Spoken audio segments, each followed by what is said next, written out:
Alright guys, with all Rustler here, and today I'm going to be reviewing Royal Rumble 2019. I decided last night that after the show finished I wasn't going to review it, because quite frankly, I was tired, I was a little bit pissed, and it was just a show that I think I needed some time to really wrap my head around and decide what I actually thought of it. A lot of people seem very happy with the show, a lot of people a little bit down on the show. I fall in the middle, and as I go through my review of the show, you'll see why. Firstly, hiya guys. It's obviously been a long time since I've done a video. My last video, I believe, was the Survivor Series review. My plan is to do this Royal Rumble review today. My plan is to do my NXT Takeover Phoenix review and maybe review that show later on today or tomorrow, and maybe upload that tomorrow or, as I said, later on today. I'll change my shirt for that. I'm currently wearing my new Man United top. I went to Old Trafford. Two of my friends, Dan Carr, Chris Vincent, my best friends, took me to Old Trafford as a Christmas present. Great Christmas present. I picked myself up the new Man United kit. I got Paul Pogba on the back. We're doing all right at the minute under Ole Gunnar Solskjaer. I hope you all had a good Christmas and a good New Year. I know it's been a long time since I did a video. My plan is to... I didn't review Takeover Blackpool either. So maybe I will at some point rewatch that show and review it, because that was a good show. Takeover Phoenix, as I said, I'm not going to tell you too much. Just wait for my review, because that show, oh, it's fantastic. But this Royal Rumble show, it was interesting. Okay, I think sometimes it's better for me to just go into the show. The first match from the pre-show we missed because we were out watching Lincoln Fight Factory Wrestling. We went to a show live. It was here in Lincoln, obviously.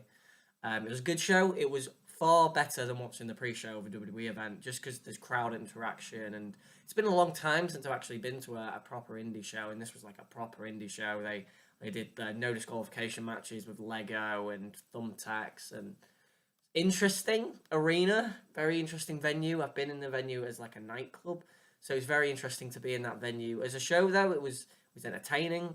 There was some good matches. Obviously, I think the biggest known guy on that show is probably Robbie X.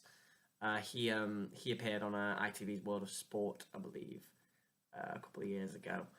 But outside of him, no one else really was that big of a name. But it was a fun show. It was a fun show. Definitely a nice way for us to build up to the Rumble and build up our excitement. So we missed the first match on the pre-show, which was, I believe, it was Bobby Roode and Chad Gable defending the tag titles against Razor and Dash Wilder, because the other AOP member, Akam, is injured. I believe it was Dash Wilder. No, it was Scott Dawson. Sorry, I tried. It's a lot to remember this show, and I can already see the timer go in. But I am ready for this. I'm so ready for this. We did see the last two matches on the pre-show, though. We just caught the last couple of minutes of Shinsuke Nakamura and Rusev. Rusev lost the United States title to Shinsuke Nakamura. He knocked Lana off the apron by accident, and then Nakamura gave him a Kinshasa to the back of the head. 1, 2, 3. Nakamura is the new US champion. Cool, interesting. You can see that they only gave Rusev the US title on Christmas Day to get a slight pop or a proper rating, which obviously it didn't because it's on Christmas Day. I'm not going to rate it because I didn't really see the full matchup. The first full match I did see was the Fatal 4-Way for the Cruiserweight title. It was the champion, Buddy Murphy, the Juggernaut, Hideo Itami, Akira Tozawa, and Kalisto. Thought this was a good match. Never really got out of first gear, though. Buddy Murphy was fantastic. He literally killed everyone at the end. He need Kalisto out of the ring. Sorry, he need Tozawa out of the ring. He need Kalisto out of the midair. He then hit the Murphy's Law on Hideo Itami, escaped the GTS, and Buddy Murphy retains the title. Buddy Murphy is, to me, the shining point of the Cruiserweight division at the minute, in all honesty. So keeping the belt on him is the right move. I'd give the match 3 stars. I thought it was good. Never really got out of first gear there, and it wasn't like these great Cruiserweight title matches I've actually been seeing on recent pay-per-views. I keep getting so many pop-ups coming up, sorry. So the main show kicked off, and our first match on the show, to me, was probably the best match on the show. Asuka and Becky Lynch. This was very good. This wasn't amazing, but I thought this was very, very good, and it was by far the best thing on the show. Becky and Asuka had a great little technical submission-based matchup that was basically Asuka's crossface chicken wing, the Asuka lock, there's the armbar against the disarmer, and every time a lady would go for the move, the chances are the other one would counter it into her own move. And there was a great segment at the beginning showing how well both women knew each other, and which was interesting because this is the first time I think these women have gone one-on-one. And I remember watching Asuka in NXT back in 2015 and thinking I'd really like to see her against Becky Lynch one day. So these women, very, very good matchup. Like, just the pace was fantastic. Becky Lynch hit like a big Beck Exploder off the top rope. She hit a Beck Exploder into the barricade at one point. Asuka hit a huge head kick for a near fall. Towards the end, they were just trading submissions. Like, Becky got in the disarmer, and then Asuka would counter that into a disarmer of her own. And then Becky would get out of that and lock in the Asuka lock. Asuka at one point got that rapid armbar in on Becky Lynch, which was, again, fantastic, but Becky Lynch got to the ropes. In the end, though, they kept trading back and forth, back and forth. Asuka got in the Asuka lock. Becky kept fighting out of it towards the center of the ring, and Asuka changed it in the middle of it, in mid-move, turned it into the cattle mutilation, which used to be Bryan Danielson's finisher on the Indies. The cattle mutilation, it's like a last chancery, but it's kind of the other way. It's a sick-looking move. Becky Lynch taps very quickly. Fantastic finish. It just showed the submission prowess of both women. The match had to end with a submission, and it's Asuka who gets a huge win, and a win I think she really needed. Because after TLC, a show I didn't review, and I wish I did because it wasn't a bad show. After TLC, Asuka needed a clean win on pay-per-view to really establish herself as the woman on SmackDown, and she got that here over a very game Becky Lynch. This wouldn't be the end of Becky Lynch's night, obviously, but this was a very good matchup, and I think both women deserve a tremendous amount of credit for having the best match on the show in the opener, probably one of the best opening matches at a Royal Rumble. I'm going to give it 4 stars. This was great wrestling, and if you're going to watch anything from the Rumble, I'd probably watch this. Second match on the show, we had the SmackDown Live Tag Team Titles match. The Bar, Sheamus and Cesaro defend against the best tag team in the world, Shane McMahon and The Miz. We understand that this is stupid. They still had a match to put on though, and it was relatively boring. Like, outside of the finish, like, which was cool. Like, everything else was just Miz playing the babyface in peril was interesting, because Miz, to me, when you look at Miz and Shane, should surely be the hot tag guy. His House of Fire, the crowd really liked the Miz. He could do his corner clotheslines and stuff like that. I think he's a much better fit for a hot tag guy, but no, apparently not. Shane was the hot tag guy. Shane came in House of Fire with his fantastic punches. They went back to taking out the Miz. They went to bro kick Shane at one point when they took control of Shane. Sheamus missed Shane and hit Cesaro with a bro kick. Miz ran in, skull crushing finale to Sheamus. Shane went up top, hit a shooting star press. It was a very nice shooting star press. It's very similar to the ones Brock used to do in OVW. Hit a very nice shooting star press on Cesaro. Shane McMahon and The Miz are the SmackDown Tag Team Champions. I thought this was a fine match. I nearly said very good then. I'd probably give it 2 3/4 stars in all honesty. So it was decent. The finish bumps it up a little bit. I did like seeing Shane do the shooting star press. It was cool, because I feel like every other time he's tried it, he's never hit it. So it was interesting to kind of tease it. It's got to get rid of a pop-up. There you go. Right, okay, third match on the show. We had the Raw Women's title match. We were just getting all the women's title matches out pretty early. Ronda Rousey, Sasha Banks. This was very similar to the opener, and that was the one criticism I have. I don't think these two women pulled this off as well. The finish of this match I thought was exceptional, and I'll tell you why when I get to it. But outside of that, I thought this match was very similar to the opener, and I get that it's because all 4 women use submission moves, but the transitions and stuff they didn't seem as natural to me as the opening matches. I think this just because Asuka and Becky Lynch. Asuka is by far a better worker than any of the other 3 women, and Becky Lynch is a much better worker than Ronda Rousey. Um, so I still thought this was very good. I just didn't think it was as organic and natural. And they still had a very good match though. Like Sasha Banks working as a tweener here, basically to the booed Ronda Rousey, which is because we know now that she's leaving after Mania, which to me it's almost it's brought a little bit of credence to those people who said, oh, she's gonna be a part timer. Like it, she will be. She'll be a big four wrestler maybe. If she's only there for a year and that's like her job done, she's made a bunch of cash. She's made the company a little bit more money as well. She's the biggest star in the company outside of Brock Lesnar, really, and John Cena. So, um, she's done her job. With this match though, it was very good. It was very good. I think that the crowd weren't as invested in this as the opener either, just because Becky Lynch was in the opener.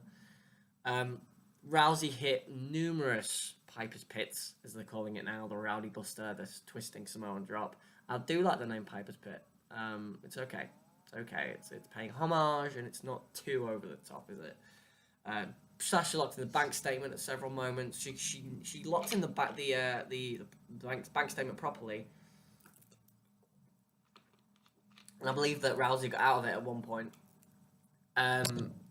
Just it was good.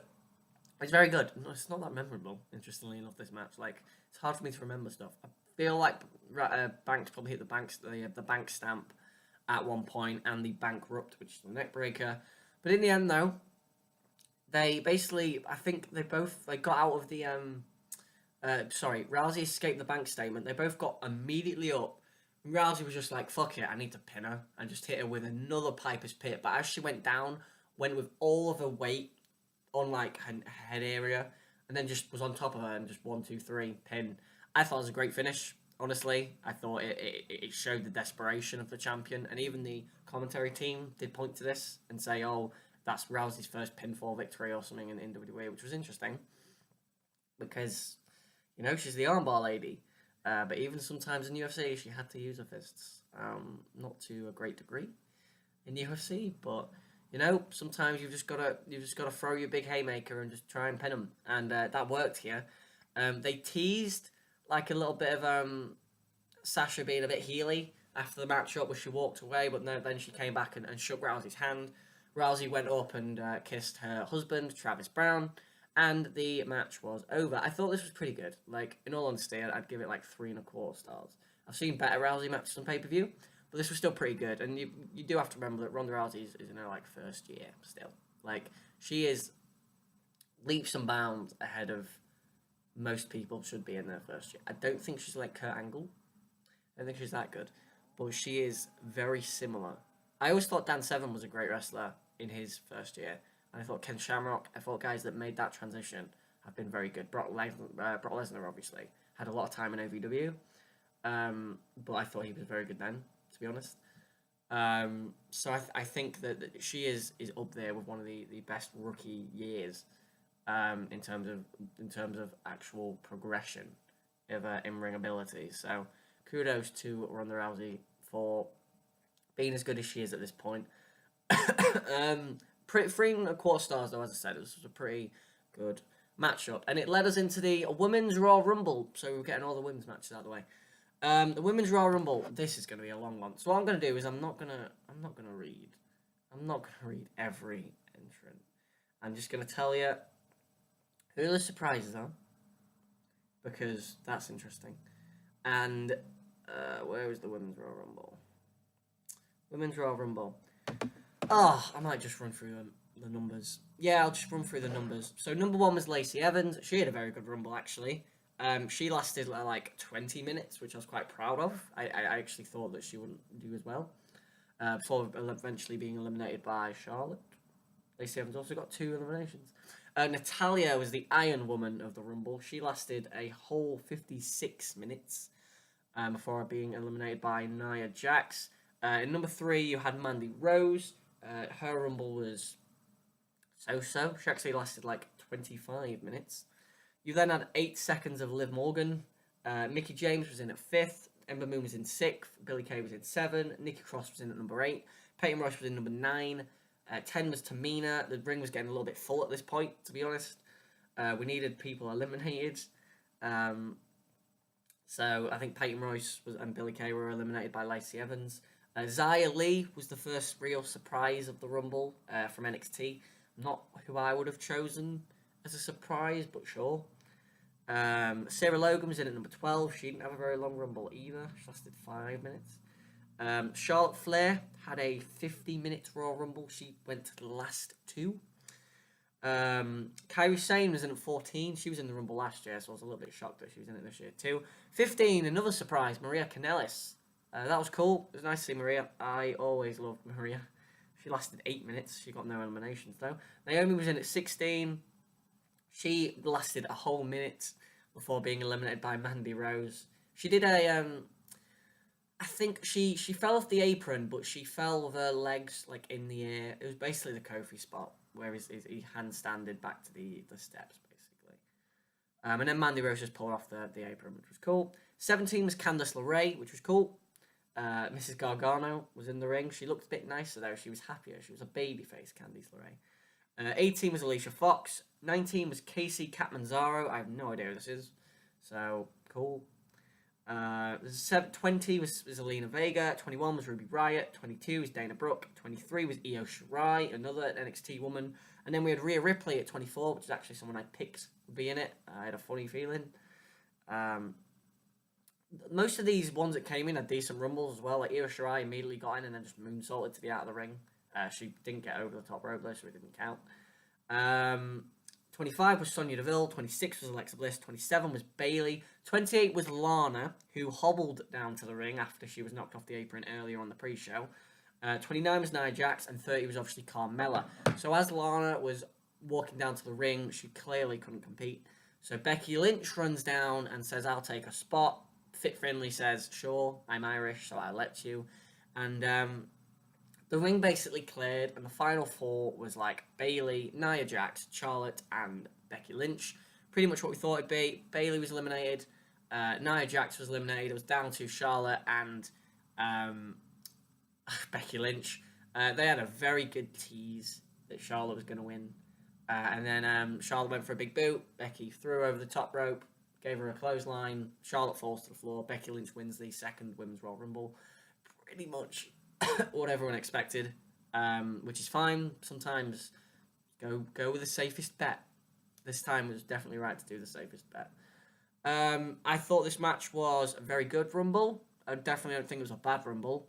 Not as good as last year's Women's Rumble, I will say. I think that one, as much as like this one, I do give it a lot of credit for not having as many women that were just like Lita and Trish. It tried a little bit more with some of its surprises to introduce new women. Like, Maria was cool. That was like your one callback. But the other, Io Shirai was cool. Like, it's really cool for the main roster to see Io Shirai.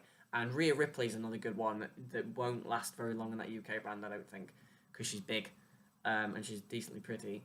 Xia Li was weird. Casey Catanzaro was random. Kairi Sane is obviously going to go up to the main roster, so that's a very good one to pick too. But no, in the end, I think I'd go 3.5 stars for this year's Rumble, Women's Rumble. I thought it was pretty good. I thought the surprises were entertaining. I thought that everyone got a decent chance to have a story or to have something happen in the Rumble for them. Lacey Evans was one of my favourites, actually. I thought she did very well. Charlotte obviously got 50 minutes. Natalia did well. Becky Lynch, everyone loved her. Yeah, I thought this was a very good Women's Rumble, just not as good as last year's. Next up, we had the WWE title match. AJ Styles and Daniel Bryan. These are two of my favourite wrestlers of all time. AJ Styles is my 4th favourite wrestler of all time. And 5th, sorry. And Daniel Bryan's like my 6th. So, I also loved their match at TLC. I thought it was one of the best WWE main roster pay-per-view matches of the year, honestly. And this match here didn't feel right to me. I guess I was tired. Maybe it was that. Maybe I was just really tired. But I was watching this match, I was just like, I just want it to end. Like, and then the way it ended. But no, it just didn't feel like an AJ Styles Daniel Bryan match. I get that they tried. The crowd were absolutely dead, but they'd just come off a Rumble, so they were going to be dead. This went 25 minutes as well, so I would have shaved like 10 minutes off this, really, just because we saw a 25-minute Daniel Bryan AJ match at TLC, and it was great. And I just think they tried to do the same thing. And it's not that the match was bad. I won't say it was bad. I was very bored. And I love both guys. And it's not that they tried the same thing. As I said, maybe it caught me on a bad day. I was tired. I just wasn't a big fan of it. And in all honesty, I can't remember a lot that happened. Bryan was an absolute dick. AJ, towards the end, hit the Styles Clash on Bryan. Eric Rowan came down to the ring. The referee got bumped. He gave Styles a facepalm chokeslam, and Bryan covered him for the win. That's all I can remember. Like, in all honesty, it's 25-minute match. If you asked me what I could remember about the Aleister Black Tommaso Ciampa match, I'd tell you a lot. Or the Ricochet Gargano match, I'd tell you loads. Because those matches were absolutely fantastic. This match here I don't know. I feel like maybe they were just trying too hard, and then they just had a crappy finish. A randomly silly finish. Eric Rowan with Daniel Bryan, I'm not that bothered. Does that mean the Bludgeon Brothers are pretty much done, surely? I know Eric Rowan was coming back from injury. Must mean the Bludgeon Brothers are done. They didn't last a year, did they? Like, bless them. In the end, I'm going to give it 2 3/4 stars. I can't believe I'm only giving 2 3/4 stars to a Daniel Bryan AJ match. Like, the crowd didn't help, they were dead. But I think there was just, everyone was tired and deflated. And the next matchup did not do much more for me to alleviate any of my tiredness or deflation. Finn Balor and Brock Lesnar, I think a lot of us actually expected a lot more from this.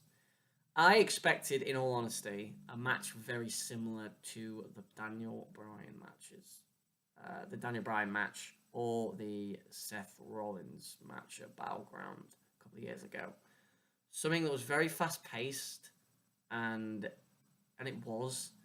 But obviously you had Brock dominate, and then the guy would get their comeback, a big comeback, and a big load of control over Lesnar. And then Brock would win, and that's fine. Like, I like the formula of the Brock match now. John Cena did it very well. AJ Styles did it very well. Daniel Bryan did it very well. This Finn Balor one felt like there was no chance for Finn Balor. Like, when I watched the AJ match or the Daniel Bryan match, maybe it's because it was just champion versus champion and the belt wasn't on the line, but I felt like those guys could win. When I was watching Finn, and Finn was doing his comeback, and he was doing his tope con hilos over the top rope to Lesnar, and he hit 3 of them in a row, part of me was like, he just has no chance. Like, I'm watching it. This match only went 9 minutes as well, which was interesting. I actually think this match could have used another 5 minutes to make Finn look. If he'd gone and hit a double foot stomp, and then Lesnar kicked out, and then gone and done another one, and then he kicked out again, like, it would have added a little bit more urgency, a little bit more drama, a little bit more tension. As it was, Brock gave Finn a bunch of belly-to-bellies. Finn did a comeback. Finn fought very hard. He went for the sling blade at one point, and Brock caught him in a belly-to-belly, which was a very cool spot. Finn did a comeback, as I said, tope con hilo. He hit a hesitation dropkick in the corner. He hit the coup de grace. He pinned Brock. 1, 2, kick out by Brock. Brock locks him in the Kimura out of the pin. Finn fights for a little bit and then taps. And I'm a fan of the Kimura. Kimura hasn't beaten anyone in 5 years. Like, why is it Finn Balor has to get beat with it? Like, there was no F5s, interestingly. Not a single F5. I honestly just thought he'd beat him with 1 F5, and I prefer that just because I like the F5 as a finish. I think it looks like a finish. The Kimura, Brock hasn't beaten anyone with a Kimura in about 5 years. Can you name someone on pay-per-view Brock has beaten with a Kimura? The last one I imagine was Triple H. That's what I imagine. Triple H back in 2012 or 2013, maybe an Extreme Rules in the cage match. Like, that is the last time he beat anyone with a Kimura. And I was just baffled. Like, it was fine as, like, oh, Brock outsmarted Finn. But to me, I was just like, you look like such a goof. Like, Finn is a big goof.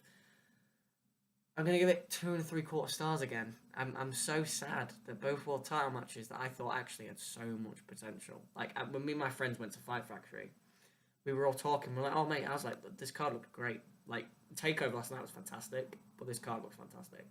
The women's matches should be very good. One of them was great, thankfully.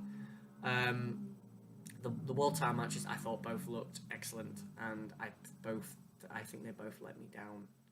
I this one was more the booking. I think the WWE title match with Adrian and Brian was more the atmosphere, and the crowd were just tired, and placement. I guess there's just I would have had it before the Rumble, just because a Rumble you can build. Like people are excited for numbers in the Rumble no matter what. But no, 2 and 3/4 stars to Balor and Lesnar. Very disappointing. And then the men's rumble. This was cool. There was a load of surprises in this one too, which none of them were like old ones outside of Jeff Jarrett, which was interesting at the beginning. Jeff Jarrett being the first man eliminated in the 2019 Royal Rumble. Was cool. He was out of Elias. Elias was very healy, is what I thought as well. It's very weird. It's like I've forgotten that Elias was a babyface. Surprises though, you had Aleister Black, you had Pete Dunne, you had I picked someone else. Let's get the men's up. You had I'll just go through the numbers again. So Elias was number 1, Jeff Jarrett was number 2, Shinsuke Nakamura was number 3, Kurt Angle was number 4. He actually was like the second person eliminated. Big E was number 5, Johnny Gargano was number 6. I forgot about Gargano. He had a decent rumble, and he had a fantastic match for Ricochet and Phoenix, which I'll talk about later or tomorrow. Samoa Joe was number 8. Kurt Hawkins was number 9. Pardon me. Seth Rollins was number 10, very early, for the favourite of the rumble. Titus O'Neil was number 11. Kev Kingston was number 12. Mustafa Ali was 13. Dean Ambrose was 14. 15 was No Way Jose. It was also a surprise, basically. Drew McIntyre was 16. He got a combined 4 eliminations before being eliminated by Dolph Ziggler. Sure. 17 was Xavier Woods. 18 was Pete Dunne. 19 was Andrade, who actually had a very good rumble and got to the last 4. 20 was Apollo Crews. 21 was Aleister Black. 22 was Shelton Benjamin. 23 was Baron Corbin. 24 was Jeff Hardy. 25 was Rey Mysterio. 26 was Bobington Lashley. 27 was Braun Strowman. That was my pick. 28 was Dolph Ziggler, 29 was Randy Orton, and 30 was Nia Jax, who came out and just threw R-Truth into the LED boards and got in the ring, and I believe actually got an elimination. So I thought this men's rumble was good. I thought the surprises were all entertaining, and I thought they all did very well. Pete Dunne got in there, and he was fantastic. And then Drew McIntyre eliminated him. Aleister Black was great. They were the 2 big ones, really. Johnny Gargano did very well as well, actually. Like they were my 3 favorites. 2 of those are like 2 of my favorite wrestlers. So, this rumble was good, but like I think the women's one was better. To be honest, I feel like it had a better flow to it. There was more storylines going on in the women's one. Baron Corbin came out obviously, which was interesting, and he like still had his squad of Drew McIntyre and Bobington Lashley, and they kind of helped each other. Obviously, then Corbin was eliminated, which was great. Aleister Black was, oh god, I can't wait for him in the main roster. Aleister Black, they teased like him and Seth Rollins and him and Nakamura, which was so cool. So cool. At the end of the day, though, this was a Royal Rumble that was probably just be remembered for its finish. Like the finish was good. The final 4 was Andrade. I don't think it was Drew McIntyre. Who else was in the final 4? Andrade, Randy Orton, Braun Strowman, and Seth Rollins. Andrade and Orton were eliminated. It was down to Braun Strowman and Seth Rollins. Strowman tried to power slam Rollins over the top rope. Both men ended up. Rollins basically guillotine choked him over the top rope. The Benoit Big Show spot from 2004, or the Rock spot, pretty similar to the Rock spot from 2000. He had him on the apron, gave him a super kick, gave him a curb stomp on the apron, and Braun Strowman falls off the apron. Seth Rollins is the 2019 Royal Rumble winner. I feel like everyone knew Seth Rollins was going to win the Rumble at some point, so I think now's probably a good time. Could dedicate it to Roman Reigns as well, but I guess if you dedicate a match to someone, you're going to win it. Aren't you Rey Mysterio? Aren't you Paige, interestingly enough, who dedicated a match at Money in the Bank 2015, which I reviewed on this channel, to Dusty Rhodes after he passed and then proceeded to lose. But no, Seth Rollins wins the Rumble. I'm going to give this 3.25 stars. I thought this was a pretty good Royal Rumble. And that was the show. And I think when we all finished, we were like, we're tired. We're so tired. Long day. Fight Factory was a long show. It was a fun show, though. Shouting and drinking as well. I'd never drank a wrestling show, so that was interesting. And I hadn't seen an indie show since I was decently young, so... but no, this show was... I went in with so much hype to Royal Rumble 2015. I was so excited. And after it finished, I just kind of felt relief that it finished. Like, I was just like, it's done. Thank God. Like, I needed it to finish. And the World Title matches did take it out of me. They upset me quite a bit. And I'm showing it now. The Rumble matches I thought were both pretty good, but I don't think I'm going to remember them as, like, classics. I said I thought the women's one last year was better. The men's one last year was far better. Even though the men's one last year didn't have as many cool NXT surprises, I thought it was a better structurally put together Rumble. Although the closing segment this year, as I said, with Strowman and Rollins was very good, and it was very smart because you want to make Rollins look like he can beat a monster, and he can, obviously, because he eliminated him. But yeah, the women's title match at the opener with Asuka and Becky definitely deserves a watch if you've got time. If you can, if you've really got time, maybe watch the Rumbles if you're that sort of person and you like the excitement of the Rumbles just like we do, and like I do especially. It's my favourite show of the year, pretty much, outside of Elimination Chamber. I do like because I like the Chamber concept. I've always liked the Chamber. It's not when they do stupid things like make it a 7-man Chamber for no reason. But I guess that's our Royal Rumble 2019. I'm going to give it a 5 out of 10. I thought it was a pretty mediocre show with one great match. And as far as being as good as NXT TakeOver Phoenix, this was not even close. Thanks for watching, guys. This has been Revolve Wrestler. Like, comment, subscribe for more. Tell me your thoughts. What did you think to Royal Rumble 2019? What do you think to Seth Rollins and Becky Lynch going to WrestleMania? Which one do you think will headline WrestleMania? Do you think Becky Lynch is going to pick Ronda Rousey? Do you think Seth Rollins is going for Brock Lesnar? Are we having both Royal Rumble winners go for the same brand's champions, just like last year's, which would be interesting?